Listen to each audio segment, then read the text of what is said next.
Hey everybody, and welcome back to another total random review for Star Trek Discovery, Episode 4, The Butcher's Knife Cares Not for the Lamb's Cry. Alright, before we go any further, it's that time of the video where I say, hey, before you go any further, there are spoilers ahead, so please beware of the spoilers. If you do not want this episode spoiled for you, then don't watch it, because this is a spoiler-filled review. If you're happy with spoilers, then go right ahead and enjoy the video. Alright, so now that that's out of the way, let's go through the initial thoughts that I had for this episode. I really liked it. This was actually a pretty good episode. So far, it's got to be the best out of all 4 episodes that have been released. Especially near the end, we start to see some real Star Trek seeping through. You'll have to watch the rest of the review to know what I'm talking about. But yeah. So, let's get into the synopsis. Now, this synopsis is going to be broken down a bit differently than the last few, and depending on how future episodes are like, I might continue this. So I'm doing something different with the synopsis. This episode was jumping from Discovery to the Klingons almost every other scene after a certain point. So I'm going to split the synopsis in 2 parts. A complete synopsis for the Klingon story arc, and a complete synopsis for the Discovery story arc. Hopefully this will make things less confusing.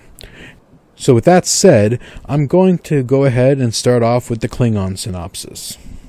At the start of the Klingon arc of this episode, we find ourselves back at the Binary Stars, where T'Kuvma's ship still sits adrift, slowly being repaired. We learn that the ship has been there for at least 6 months, pulling what they can from all the surrounding debris to repair their ship. Vok is in a room looking at a star chart of the area, and L'Rell walks in, asking what he is doing, and he explains that he is looking at all the debris around them, and not one Klingon ship survived with the components that they need. L'Rell mentioned that the USS Shenzhou was nearby, and that their dilithium processing unit is still intact. The idea of using alien tech on their ship from the very ship that was responsible for the death of T'Kuvma was blasphemous to Vok. L'Rell reminds him that he had no such outrage when he ate Captain Georgiou. L'Rell continues to convince Vok that this is the correct course of action. Later on, we see another Klingon ship warp in. It's Kol's ship. Kol was the only Klingon that seemed to have beef with T'Kuvma in the pilot episodes of the series. He beams aboard and has some words for Vok. He apologizes for the disrespect he showed T'Kuvma, and that the other houses need T'Kuvma's ship back in the fight due to its cloaking tech. The fact that Kol has come by and requested that they return to the fight, plus L'Rell's convincing, is what probably pushes Vok to finally decide to go ahead and grab what he needs from the Shenzhou. So later we see Vok board the Shenzhou through the bridge. He finds nothing of use there and heads to engineering where L'Rell is to help her collect the dilithium processing unit. They succeed and head back to the ship. On the Klingon ship, Vok and L'Rell return to Kol, feeding Vok's followers. Now, Vok's followers and everyone else have been starving on this ship because their supplies are running low, and they haven't been able to resupply because they've been stuck there. So it seems that all of Vok's followers had turned against him, and Kol is taking his ship. L'Rell joins Kol, and Kol orders Vok's death. L'Rell suggests that they leave him in the debris field instead. Later on, it seems like Kol agreed, because now we find at the end of the Klingon arc for this episode, back on the Shenzhou, Vok is left steaming over the betrayal of his men. Then he sees T'Kuvma's ship warp out. Suddenly, someone beams on board behind him. It's L'Rell. He quickly grabs her and gets ready for the kill. She explains that she did what she did to save him, that she has stolen a raider, and that she will take him to the house of Mokai so that he can survive to win the war and show everyone they must all follow the teachings of T'Kuvma. So that's what's going on with the Klingons right now. Now let's move on to the Discovery synopsis, which I am sorry to say is much longer. The episode starts off with a really cool replicator / synthesizer sequence. They don't really have replicators. So, yeah. So Burnham's uniform is being synthesized for her, because now she's a member of the crew with no rank. Tilly walks in with a package from Burnham, which ends up being the last will and testament of Captain Georgiou. Realizing this, she tucks it under her bed and gets summoned to the bridge and leaves. She bumps into Saru on her way to the bridge, where they exchange pleasantries. That's just a nice way of saying that he's not happy she's there. They arrive on the bridge, where it seems like the ship is being attacked by Klingons. This, of course, is not the case, and actually an attack drill that the crew is running. The bridge crew fails, and they die. The captain is not happy and reams the entire bridge crew out and leaves the bridge with Burnham. Captain Lorca brings her to his special room that we saw at the end of the last episode, where he reveals that the beast that was on the USS Glenn was brought on board the Discovery. Lorca explains that the beast can take a heavy beating and rip apart the hull of a ship. He wants her to study it, figure out what makes it able to do those things, and weaponize it. Soon after, Michael is conducting research on the beast. Landry walks in and says that Lorca sent her to help. She ends up giving the beast a name, Ripper. Michael is trying to explain to her that this beast isn't a beast at all, that it was only acting in self-defense, and that they will not get what Lorca and Landry are hoping to get out of it. Landry does not accept that explanation and explains that if the captain wants something useful out of the beast, that is exactly what they are going to do. In the captain's ready room while having a meal, Captain Lorca gets a message from Starfleet Admiral by the name of Katrina Cornwell. She brings news that the dilithium mining facility on Corvan 2 is currently under attack by Klingons. She says that the Discovery is the closest ship to Corvan 2. That is, if they can do a full spore jump. The captain says they can. A little while later, we're in the engine room where Lieutenant Stamets is saying that they cannot do a full spore jump. Stamets explains that there are too many variables and that it will take time. The captain doesn't care and pressures him to get it done ASAP and leaves. Later that day, they are ready to attempt a jump. They initiate Black Alert, and Burnham notices that the beast is reacting badly to the activation of the spore engine. They make the jump and appear over a star. The ship is in danger of being pulled in by the star's gravity, but they manage to pull out and warp out. In sickbay, after receiving an injury during the spore jump, Lieutenant Stamets is getting fixed up. Lorca gets under Stamets' skin about getting the engine to work. He orders him out and back to work. The captain also decides to play the audio transmissions from Corvan 2. The recordings include people screaming in horror, kids crying for their mother, nothing but death and destruction over the comm system ship-wide. Not only as a wake-up call to Stamets, but to anyone else who may not get it. Back at the lab, Landry has had enough, especially after hearing the auto transmissions. She decides she will take matters into her own hands and try to lop off a claw from Ripper by sedating it, dropping the force field, and shooting it. This, of course, fails, and Landry gets ripped to shreds. Burnham calls for an emergency medical transport. Landry's beamed to sickbay along with Burnham, and she's pronounced dead. Captain Lorca, obviously angry at the recent developments, commands Burnham to figure that beast out and not let Landry die in vain. Michael returns to the lab and has Saru stop by. After falsely apologizing to Saru about how she treated him back on the Shenzhou, in an attempt to gauge how he would react to the beast, she learns that the beast was not setting off his threat ganglia, proving that the beast is not aggressive at all, that it has simply been defending itself. Tilly shows up to the lab with spores from the engine room so that Michael can see how the creature would react to it. It seems to react well to the spores. It feeds on them. She presents her findings to Lieutenant Stamets. She suggests that the beast may have had something to do with the experiment being conducted on the Glen. They beam the creature to the spore room, where they see it having an almost symbiotic reaction to the spores. Burnham hypothesizes that Ripper may just be what they need to successfully jump. Back in the engine room, they are attempting another jump, now with Ripper as part of the equation. They make the jump, and it succeeds.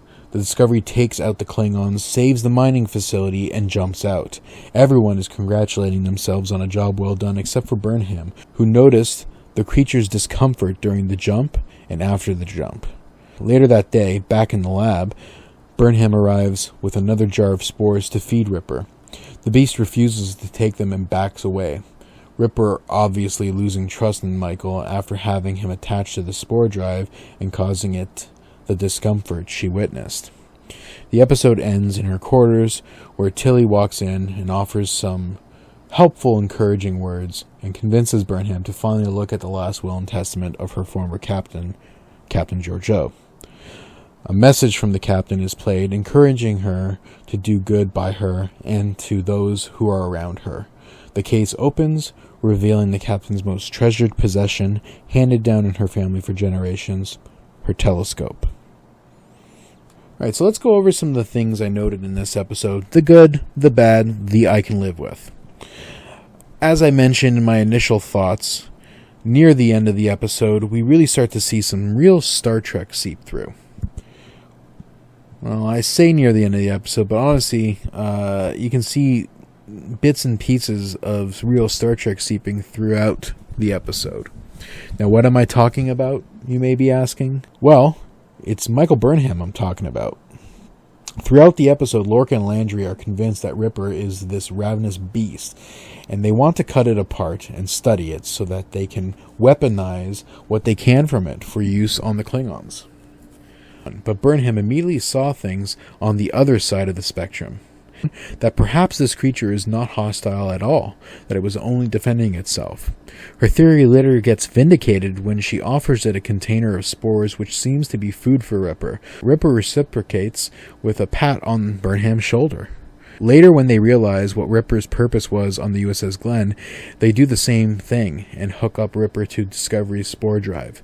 Almost immediately, Michael saw Ripper's discomfort and possibly even pain that it was feeling during the spore jump. At the end of the episode, Burnham goes to feed it again, and it backs off and hides in the shadows, almost as if it feels like Michael betrayed it, which really solidifies the pain Michael saw in it earlier. I don't know. I'm excited by this. It will most likely come up again soon, I hope, as a morality choice. Do we continue to use Ripper and eventually kill it?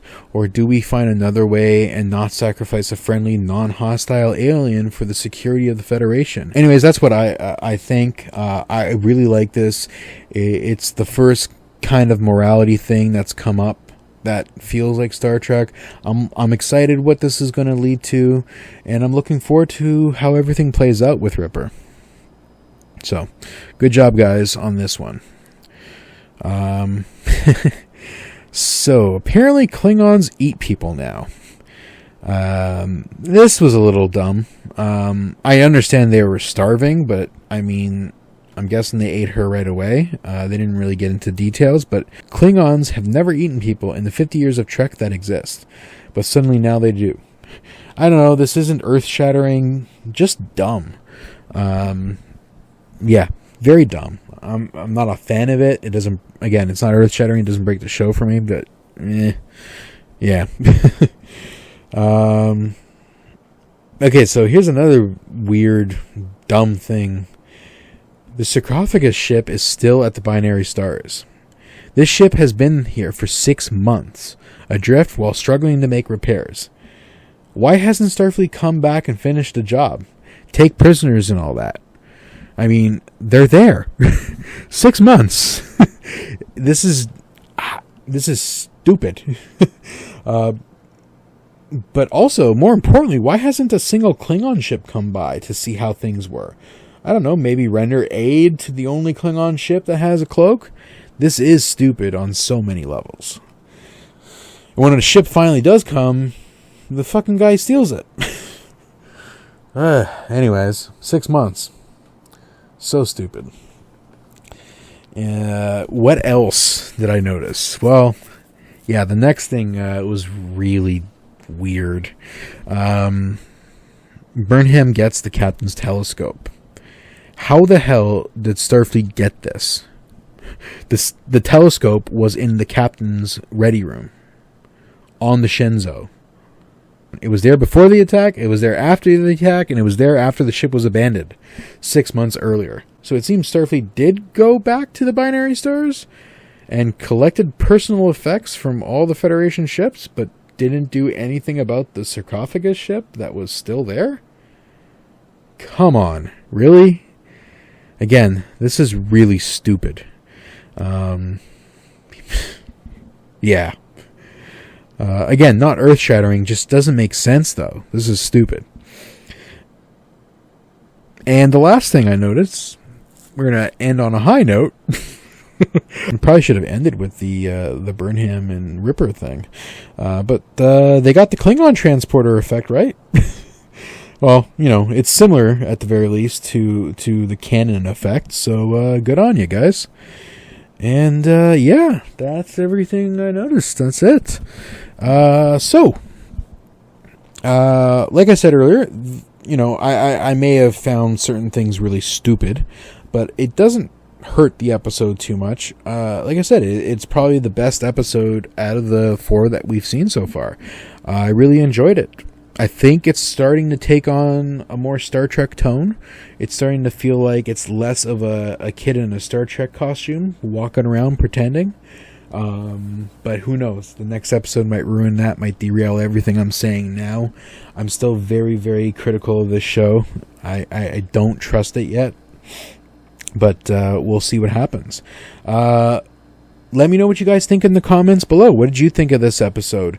Do you also feel like me and feel like it's starting to take a Star Trek-y tone? Or am I just seeing things where I want to see them because I want real Trek back and nothing else will suffice? Let me know in the comments below. Well, that's everything, guys. Let's rate this episode. I basically said everything I needed to say about this episode and why I think it's so good. I think I'm just going to go straight with the rating, and that rating is going to be a 4 out of 5. I think this is one of those episodes that it's going to be one of those good ones that people will remember. I mean, it was good. It was good. Or maybe the whole Star Trek-y feel of the episode is what's altering or affecting this rating of mine.